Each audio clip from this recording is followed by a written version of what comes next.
Hello everybody, it's Olga Pulyurlegchuk. I'm here tonight, it's just before Christmas, and I had a special message I wanted to tell everybody. We at 360 Alberta are having a great year. In spite of everything going on, we want to wish everybody a very Merry Christmas. But I have a special treat. I'm going to be reading a story, "Twas the Night Before Christmas." Sit back and enjoy.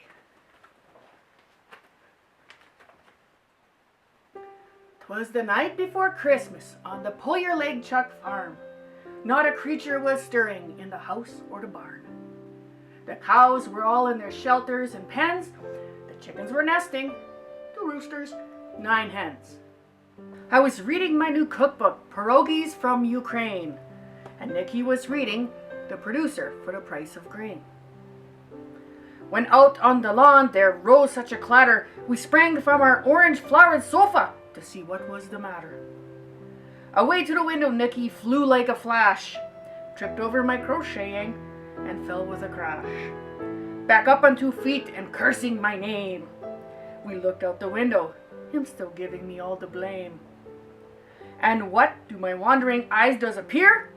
Our haystack was being eaten by a bunch of deer. But wait, we see another flash real quick. And we knew right away it must be Uncle Pete, 'cause he always drives with his lights on high, you know. Anyways, more rapid than gunfire, his curses they came. "Get out of my hay now!" he called them by name. Out Dasher, out Dancer, out Prancer and Vixen, out Comet, out Cupid, and Donner and Blitzen. "Leave that hay alone, it's for the cows and not you.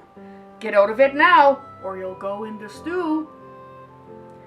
Then in a flash it seemed they took to fly, and as they left the stack and took to the sky. Up higher and higher they flew, away from the hay and Uncle Pete too. And then we could see them land on the barn. Oh, it wasn't looking good for the farm. Nikki looked at me and started turning around, and out of the barn in a haste and rubber boots he was bound. He grabbed his coat and put his hat on his head. I could tell he was mad. His face was all red. Either that or he had too much vodka that day. His eyes were bulging. He was trembling and glaring. His cheeks were flushed. His patience was wearing. I'm starting to lean towards the too much vodka. Anyhow, he had drool on his lips, his mouth drawn tight. He wanted those deer off his barn that night. He had a big coil of kielbasa and was gritting his teeth. He tied it up into a big Christmas wreath. Oh no, just a minute, that's not right. Wait a minute. Oh, here it is. He had a big coil of rope and was gritting his teeth. And I knew Santa's deer were in for some grief. He had a mat on, and when he gets riled, his gun shooting can get kind of wild. That's why I stay in the house, you see. He ran for the barn and let out a whelp, and I laughed as I watched him in spite of myself. Then he turned and he winked at me as he moved ahead, and I sighed, for I might as well have just gone to bed. He spoke not a word, but went straight to his work as he swung his rope, each swing with a jerk. One by one he lassoed the deer, hoof by hoof,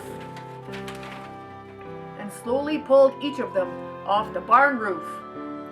He led them back to the sleigh and said to St. Nick, "That wasn't funny. Next time you get them down slick. I welcome you this Christmas, but please watch your herd. Stay out of the hay and off my barn. That's absurd. Don't you feed them?" And then, with that, St. Nick gave a nod and said, "All right, you have a deal, Nicky. Merry Christmas to you and Olga, and to both a good night." Merry Christmas from the Pulyurlegchuk farm.